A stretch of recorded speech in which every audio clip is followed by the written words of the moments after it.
अजितदादांचं निधन आणि काही तासातच 75 संशयास्पद प्रमाणपत्रांची उधळण.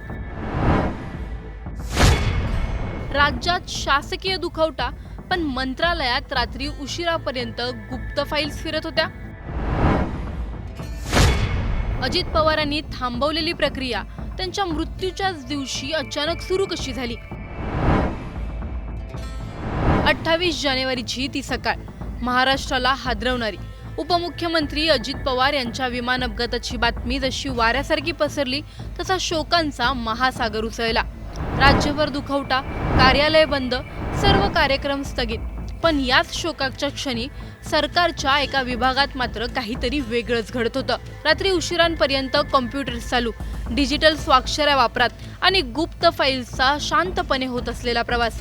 नेमकं हे सगळं कोणासाठी, कोणाच्या आदेशाने आणि एवढी घाई का? या प्रश्नांची उत्तरं जशी जशी समोर येऊ लागली तसा सगळा महाराष्ट्र चकित झालाय. नेमकं काय घडलं हे जाणून घेणार आहोत या व्हिडिओमधून. त्यामुळे हा व्हिडिओ शेवटपर्यंत नक्की पहा आणि टाइम्स नाऊ मराठीच्या सर्व माध्यमांना सबस्क्राईब आणि फॉलो करायला विसरू नका. 28 जानेवारीच्या पहाटे उपमुख्यमंत्री अजित पवार यांच्या विमानाचा अपघात झाला आणि काही मिनिटातच त्यांच्या निधनाची पुष्टी देखील झाली. राज्य सरकारनं तातडीनं 3 दिवसांचा शासकीय दुखवटा जाहीर केला. कार्यालय बंद, सर्व अधिकृत कार्यक्रम स्थगित. मात्र राज्यात शोक असताना मंत्रालयातील अल्पसंख्याक विकास विभागात एक वेगळं चित्र होतं. ज्या प्रक्रियेवर अजित पवारांनी स्वतः स्थगिती घातली होती तीच प्रक्रिया त्यांच्या मृत्यूच्या दिवशी दुपारी 3 वाजता पुन्हा सुरू झाली. आणि सुरू झाली तीही अतिशय वेगाने, गुपचूप आणि संशयास्पदरित्या. त्या दिवशी दुपारी श्री माता कन्यका सेवा संस्था हे पहिलं प्रमाणपत्र मिळवणाऱ्या संस्थांपैकी एक.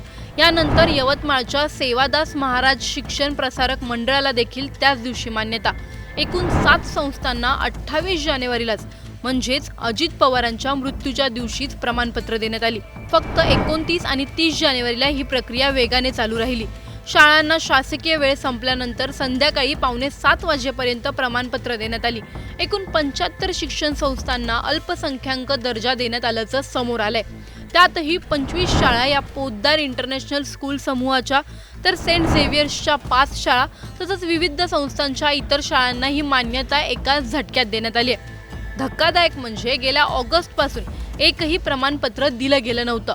अजित पवारांनी प्रक्रिया रोखून धरली होती, पण त्यांच्या निधनानंतर काही तासातच ही मशिनरी अचानक का सुरू झाली?